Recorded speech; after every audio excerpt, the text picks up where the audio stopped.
Hello, everyone. Is everyone ready to talk about gender? Yes. Those of you who are watching live, I just want to set some context. There is a huge storm outside with lightning and all kinds of rain. And so we're going to bring that energy inside here today and talk about gender.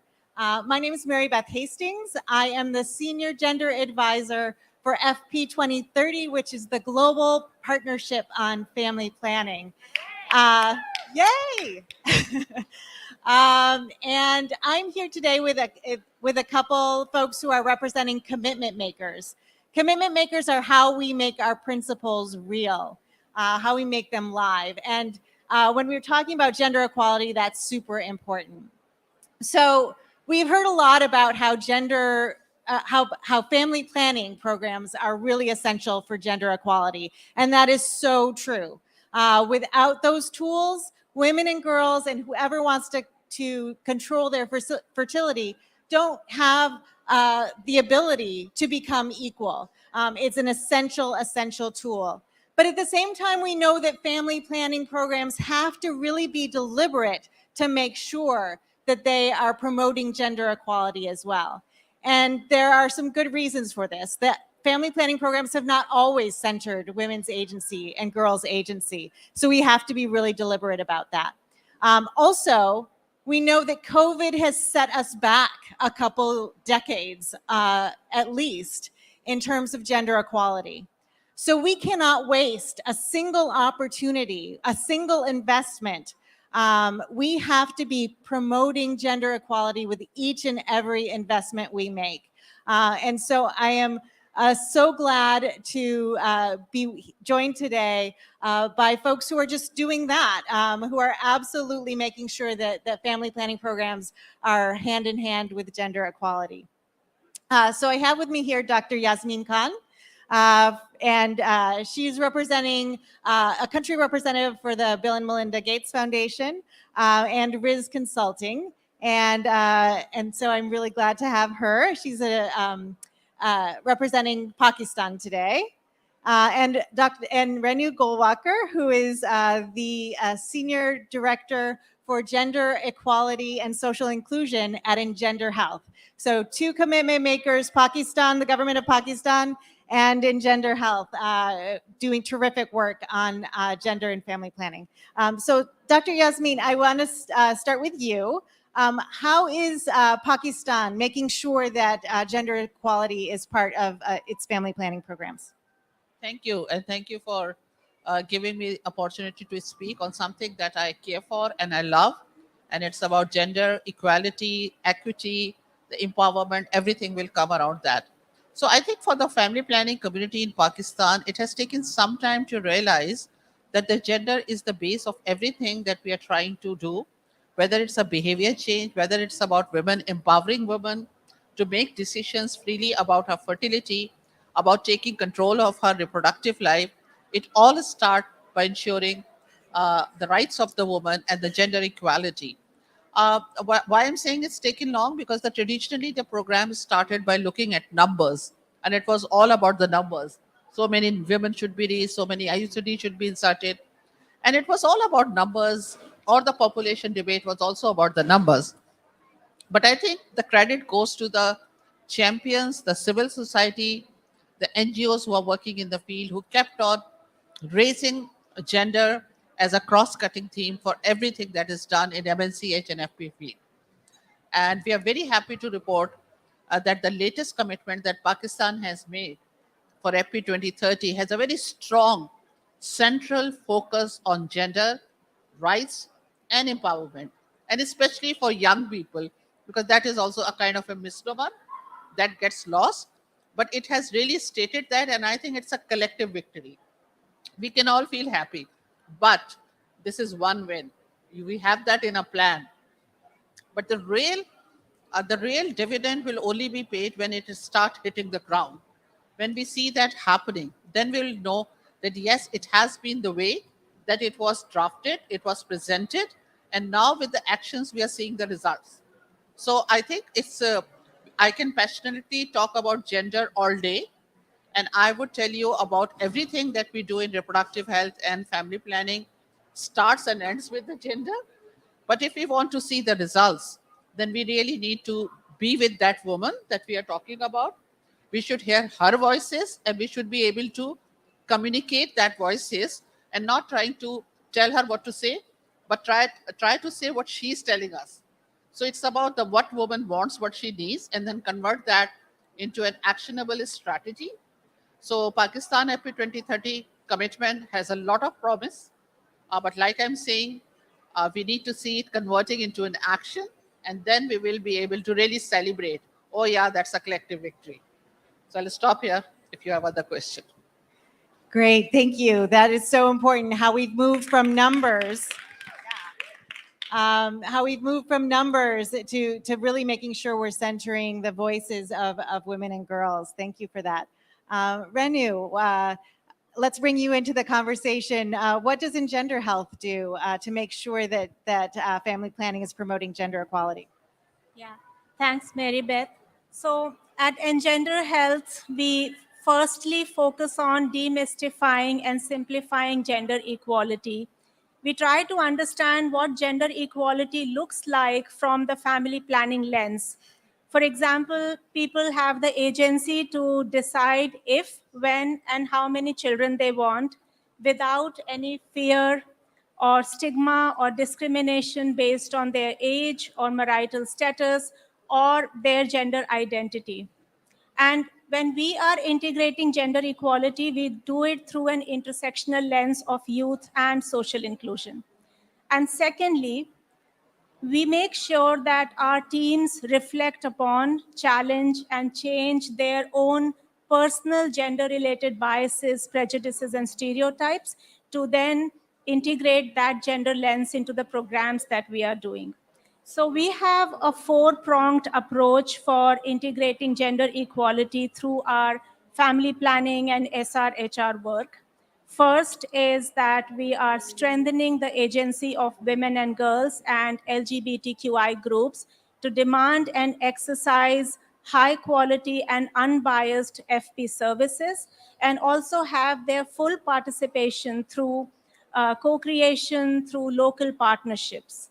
Number two, that we have partnerships with governments for health system strengthening to provide gender responsive, high quality, non judgmental, and GBV integrated family planning services. And at number three is that we are creating an enabling environment through community engagement for addressing gender power dynamics and male engagement through our men as partners approach. And we also engage community gatekeepers for creating an enabling environment for family planning uptake. And lastly, it's the advocacy for gender responsive policies and laws for family planning and SRHR. So, with all of this four pronged approach, we also understand that when we are trying to challenge the unequal gender norms in the society, we are also, in a way, going against the society's definition of what is allowed and what is accepted. So, therefore, all our programs have a robust do no harm framework to safeguard from any unintended harm and backlash. And we hold ourselves accountable through age and sex disaggregated data and our gender, youth, and social inclusion marker, which is our internal ongoing monitoring tool. So I'll stop here if you have any other questions. Thank you. Yeah, that's excellent. The do no harm approach is so critical, and I think it also can be intimidating for people. What would, for both of you, what would your advice be to either a government or an international organization or even a civil society organization who wants to make a commitment and wants to take that first step to making sure that gender is a critical part of their program? So, can I go first? Yeah, okay. Just taking the advantage of seniority in age. No, you have said all the right things, and I think this makes perfect sense. Kind of a case that you want to design in a country at a project level. But I would also like to second the fact that when we are talking of empowering women, and the NGOs and civil society does it so well, they would know, they have their fingers on the pulse, so they would know how to move in, how to uplift that woman, that girl, so she is empowered and do that. But while we are doing that, we don't realize that the social norms around her is not changing. So while she may appear as a very strong woman, she may become a point of contention for many, who she is challenging, all the stereotypes. So I think we have been advising to partners that when you're working in empowering women, and ensuring that she knows about her rights, try to engage the larger community at the same time. So they should know that why it is important for the communities to have women who are empowered, who have their rights. So they, I mean, at least we can try to raise them with them. So it's not like working in isolation and working because you have to keep that in mind. And my advice to the government, I mean, our advice to the government is always, of course, have more women leaders, first of all, in our health sector in Pakistan. And I have my colleagues here who would, what worries us, that we have less women leaders in the public sector. We have all women leaders in the NGO sector, strong women, but the people who are decision makers, the people who make decision about financing, and you're talking about reproductive health, you're talking about unsafe abortion, you're talking about unmet need. And if women are not sitting in a driving seat and women are sitting, they get it like this because for them it's an experiential learning also. So I think giving that women in global health, that movement has to be really, it has come to Pakistan and part of it that you put women leaders in a decision making positions, especially where health and population and family planning programs are concerned. So they would know what kind of a policies has to be on the ground and what kind of gender responsive budgeting they need to do. So I think that would be my advice, that our advocacy should go both way. While working with the communities, intermediaries, and public sector, we may have different set of strategies, but we have to club them all together to make the larger impact. Yeah, I think that's such a good point. Thank you. Thank you so much. Renu. Yeah, I completely agree with you, Dr. Yasmin. And two things that I would like to add.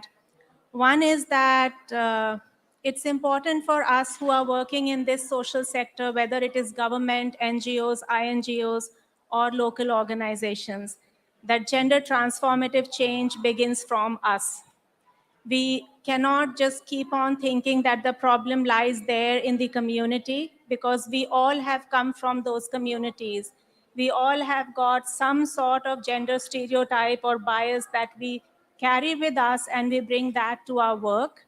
So it's important for us to start reflecting on our own personal biases. It may be around gender, it may be around age, and start challenging, recognizing, challenging, and changing that, because that gives us a comprehensive gender lens to then look at our programs through that lens. So that's one. It'll be great if governments and organizations can, do that as a basic first step. Gender 101 should start from us.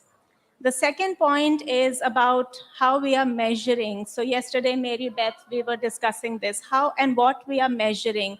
When we are speaking about family planning, we are measuring CPR, we are measuring, family planning uptake.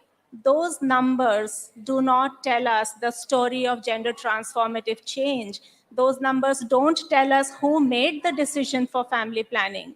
Those numbers don't tell us how much of bodily autonomy the woman or girl has.